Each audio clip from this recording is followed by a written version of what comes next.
Après confession intime. Plus vrai que tellement vrai.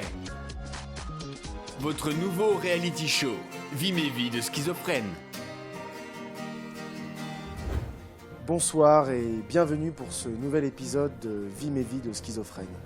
Vous avez été nombreux la semaine dernière à suivre l'histoire touchante d'Hervé Gouni, un épisode bouleversant retraçant la vie de ce schizophrène sévère devenu pilote de chasse.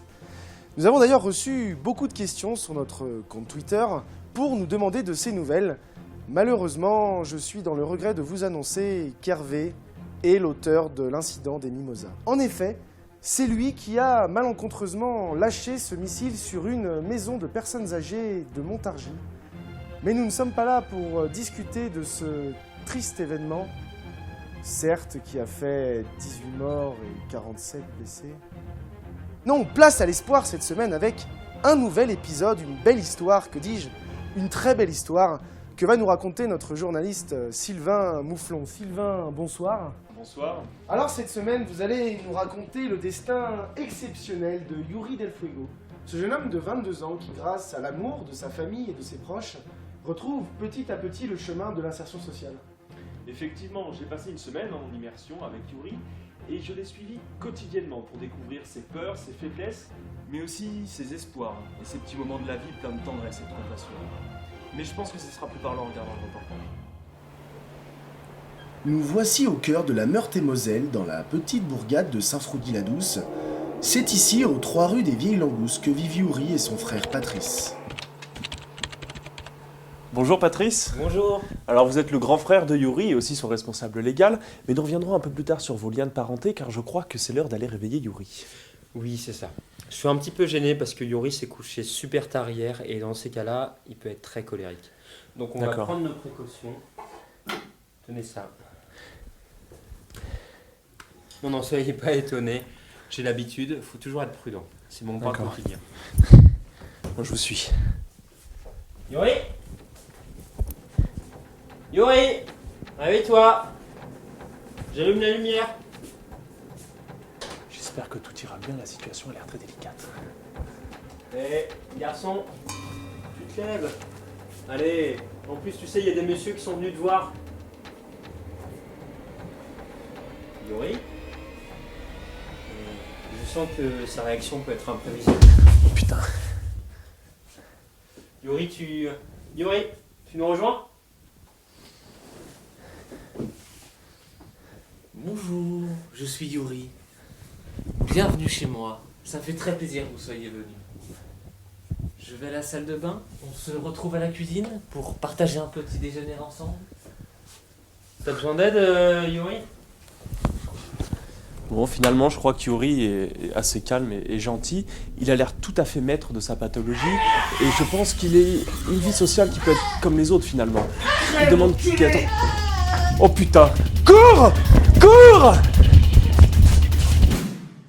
Patrice a calmé la situation et nous a rassurés sur l'état de santé général de son frère en nous confiant qu'il avait l'habitude de ce genre de situation qui s'estompe vite. Patrice, peux-tu nous en dire plus sur les relations que tu entretiens avec Yuri? En fait, à la mort de mes parents, il y a 5 ans, j'ai pris la responsabilité légale de mon frère. Donc je l'accompagne en fait tout simplement dans son quotidien. Mais tu vois, je le vois pas comme un fardeau ou une tâche.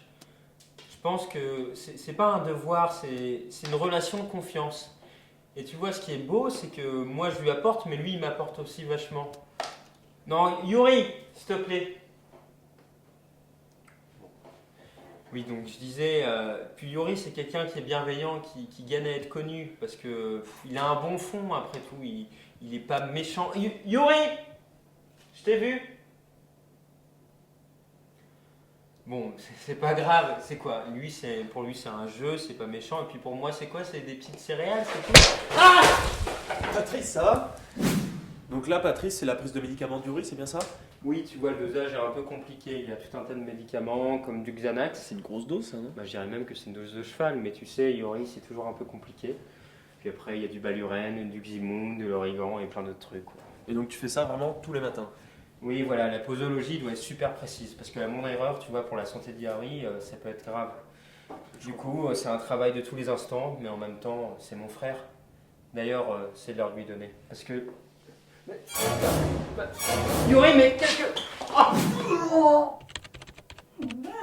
Bon là, je finis le lavement d'estomac de Yuri. J'ai l'habitude. Bon, ça sent pas très bon, mais qu'est-ce que vous voulez?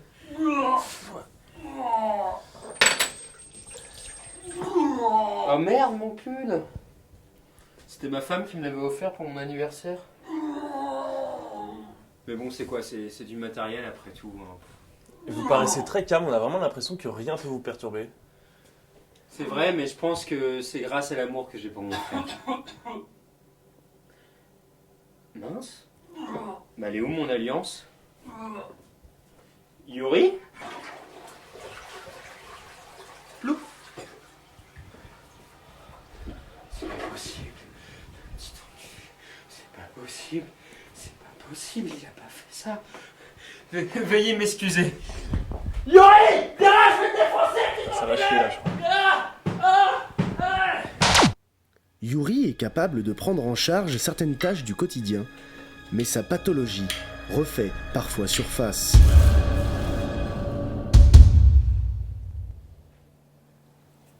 Yuri reste quelqu'un de très sociable, et ses voisins sont ici pour en témoigner.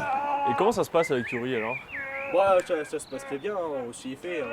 Puis au final, Yuri, c'est un gentil garçon. Hein. Moi, ma femme, la pauvre, elle est cardiaque, hein, mais elle l'apprécie beaucoup. Puis comme on dit, avec un peu d'amour, tout est possible. Hein. Si on faisait enfiler les petits moineaux, qu'à la fin, on allait avoir un bon repas pour le manger. Hein. Et ça vous dérange vraiment pas le bruit là? Quoi? Le bruit là, ça vous dérange pas? Il dit quoi? Voilà, notre petite journée en compagnie de Yuri touche à sa fin. Alors quel enseignement peut-on en tirer? Certes, il y a eu les péripéties de la matinée, mais je pense que ce qu'il faut vraiment retenir, c'est le calme et la maîtrise dont a fait preuve Patrice pour aider son frère à contrôler ses émotions. Et Yuri nous a complètement bluffés aussi. Derrière ces petites crises passagères se cache quelqu'un plein de compassion qui cherche qu'à s'épanouir au contact des autres.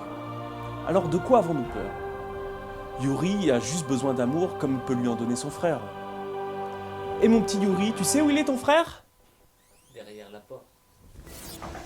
Oh putain Patrice, t'as fait le con, viens m'aider toi! Putain Patrice! Oh putain, t'as fait le con!